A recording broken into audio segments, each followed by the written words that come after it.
Temple గ్లాన్స్కి స్వాగతం. ఈ కార్యక్రమం మీకు నచ్చితే సబ్స్క్రైబ్ చేయండి, షేర్ చేయండి, లైక్ చేయండి.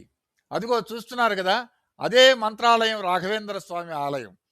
అక్కడ బంగారు గోపురం లాగా చూసారా, దాని కిందనే రాఘవేంద్ర స్వామి వారు సజీవ సమాధి అయ్యారు. మంత్రాలయం ఆధ్యాత్మిక శోభతో వెల్లువెలుస్తుంది. అసలు రాఘవేంద్ర స్వామి ప్రహ్లాదుని అవతారంగా భావిస్తారు. ఇక్కడ అనేక రకాలైనటువంటి స్వామివారికి సేవలు ఉన్నాయి. ఈ సేవలన్నీ ఎంతో మంది భక్తులు రకరకాలుగా ఎక్కడెక్కడి నుంచో భక్తులందరూ వచ్చి ఈ స్వామివారిని రాఘవేంద్ర స్వామివారిని కొలుస్తారు. ముఖ్యంగా మధ్వాచార్య వాళ్ళ వంశ పరంపరలో మనకు ఈ రాఘవేంద్ర స్వామి ఒక ధ్రువ నక్షత్రం చెప్పుకోవచ్చు.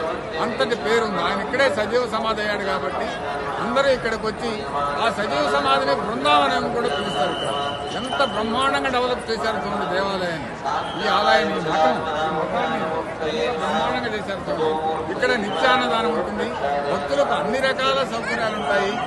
అసలు ఏంటంటే ఇక్కడికి వచ్చేసరికి మనకు అదొక రకమైనటువంటి మనసుకు ఆనందాన్ని ఇస్తుంది. ఈ స్వామివారిని ఫాలో అయ్యి వారి ప్రవచనాలు అవన్నీ కూడా మనం ఆధ్యాత్మిక బోధనలు ఒకప్పుడు బ్రహ్మాండం చేసేవాడు కదా, ఆ బోధనలన్నీ ఫాలో అయ్యి అది చాలా మంది ఆ ద్వైత మతానికి సంబంధించినటువంటి ఆ బోధనలు ఆ ఫాలోయర్స్ ఇప్పటికీ చాలా మంది ఉన్నారు. ఆ వాళ్లే వాళ్ళ కుటుంబంలో సభ్యులు వాళ్ళు ఇంకా ఇతరత్ర మామూలుగా నమ్మేవాళ్ళు ఎంతో మంది వేలాది మంది ఇక్కడికి వస్తారు. మీరు ఇక్కడ చూస్తేనే ఈ జనాలు చూస్తేనే అర్థం అవుతుంది.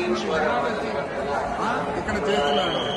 ఈ స్వామివారిని మనం ఫాలో అయ్యి ఆయన్ని కానీ అప్పుడప్పుడు మనం దర్శనం చేసుకుని ఆయన కానీ నమ్మగలిగితే మనకేదన్నా నీతి బాధలు ఉన్నా ఏమన్నా చాలా మంది మనసులో అవి ఇక్కడికి వచ్చి చెప్పుకుని వాళ్ళకంతా నయం అవుతాయని కూడా రకరకాలుగా చెప్పుకుంటారు. తర్వాత ఇక్కడ మనకు ప్రసాదాలు పరిమళ ప్రసాదం అనే ఒకటి ఉంది. ఆ పరిమళ ప్రసాదం ఇస్తారు. రకరకాల దర్శనాలు ఉన్నాయి, అనేక రకాల దర్శనాలు ఉన్నాయి. ఈ ప్రసాదాలు సేకరించండి, స్వామిని దర్శనం చేసుకోవచ్చు.